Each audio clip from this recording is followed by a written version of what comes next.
How do we get inside? We have to talk. Serana, what are you doing here? Where's your father? He doesn't know we're here. I don't have time to explain. I must have failed. Harkon's found a way to decipher the prophecy, hasn't he? No, you've got it all wrong. We're here to stop him. To make everything right. Wait a moment. You've brought a stranger here? Have you lost your mind? No, you don't... You, come forward. I would speak with you. So how has it come to pass that a vampire hunter is in the company of my daughter? It pains me to think you'd travel with Serana under the guise of her protector in an effort to hunt me down.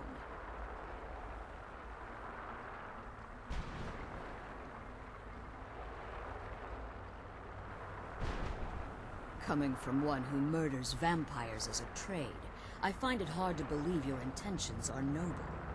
Serana has sacrificed everything to prevent Harkon from completing the prophecy. I would have expected her to explain that to you. You think I'd have the audacity to place my own daughter in that tomb for the protection of her Elder Scroll alone? The scrolls are merely a means to an end. The key to the tyranny of the sun is Serana herself. When I fled Castle Volkihar, I fled with 2 Elder Scrolls.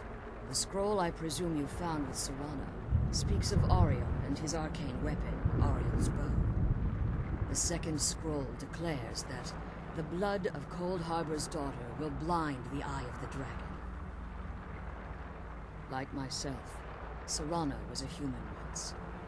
We were devout followers of Lord Molig Bal. Tradition dictates the females be offered to Molig Bal on his summoning day. Few survive the ordeal. Those that do emerge as a pure-blooded vampire. We call such confluences the Daughters of Cold Harbor. Now you're beginning to see why I wanted to protect Serana, and why I've kept the other Elder Scroll as far from her as possible.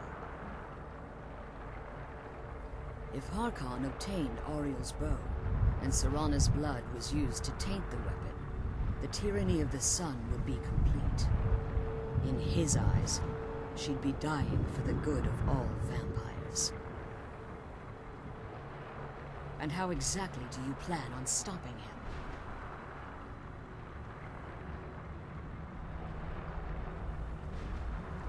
If you believe that, then you're a bigger fool than I originally suspected. Don't you think I weighed that option before I enacted my plans? You care nothing for Serana, or our plight. Whether or not you've become one of us in order to survive the Soul Cairn, you're still a vampire hunter at heart. You're here because we're abominations in your mind. Evil creatures that need to be destroyed.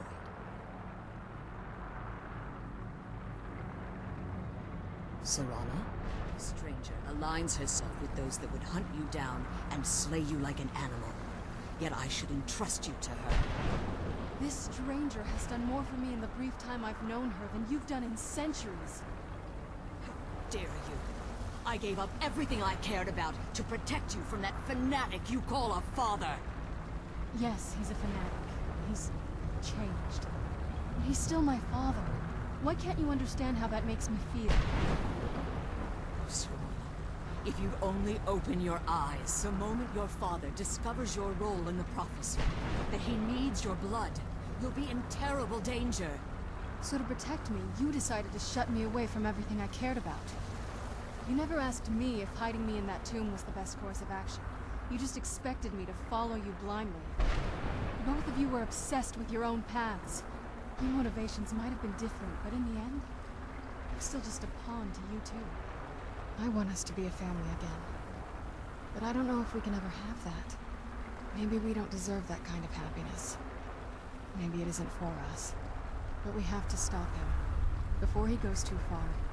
And to do that, we need the Elder Scroll. I'm sorry, Serana. I didn't know. I didn't see. I've allowed my hatred of your father to estrange us for too long. Forgive me. If you want the Elder Scroll, it's yours. Your intentions are still somewhat unclear to me. But for Serana's sake, I'll assist you in any way that I can. Yes, I've kept it safely secured here ever since I was imprisoned. Fortunately, you're in a position to breach the barrier that surrounds these ruins. You need to locate the tallest of the rocky spires that surround these ruins. At their bases, the barrier's energy is being drawn from unfortunate souls that have been exiled here. Destroy the keepers that are tending them, and it should bring the barrier down. One more word of warning. There's a dragon that calls itself Durnevere roaming the cairn. Be wary of him. The Ideal Masters have charged him with overseeing the keepers, and will undoubtedly intervene if you're perceived as a threat.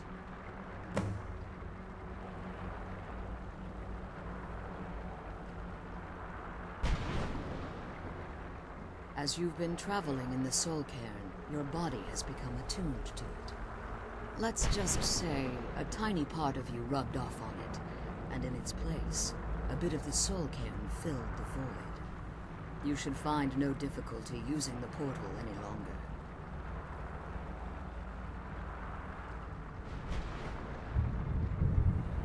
When I entered the Soul Cairn, I had intended to strike a bargain with the Ideal Masters, the custodians of this place. I requested refuge in the Soul Cairn, and in exchange, I would provide the Ideal Masters the souls that they craved. If I had foreseen the value they placed on my own soul, I would never have come here. The Ideal Masters unleashed their keepers and sent them to destroy me. Fortunately, I was able to hold them at bay and retreat into these ruins. Unfortunately, yes. Since the Keepers weren't able to claim my soul, they had their minions construct a barrier that I'd never be able to breach. Time has very little meaning to me. Consequently, it has little meaning to the Ideal Masters as well. I suppose you could call this the ultimate waiting game, each watching the other to see which will give in.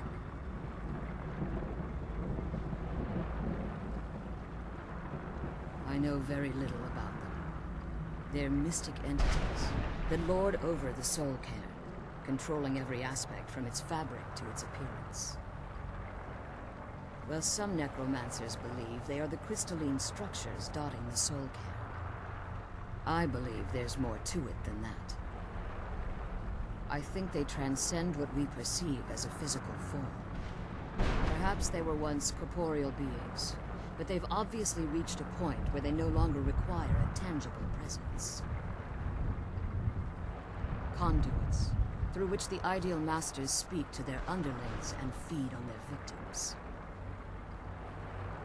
The Ideal Masters' weakness is their insatiable hunger for pure souls. It's the reason for the Soul Cairn's existence, and the only leverage a necromancer has when bargaining with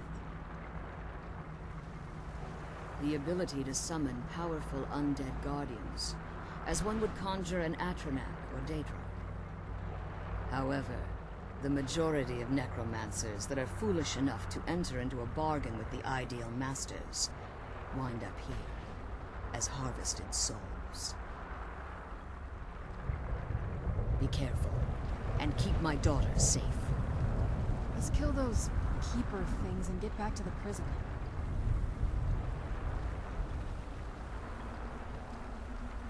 The sooner we get out of this place, the better.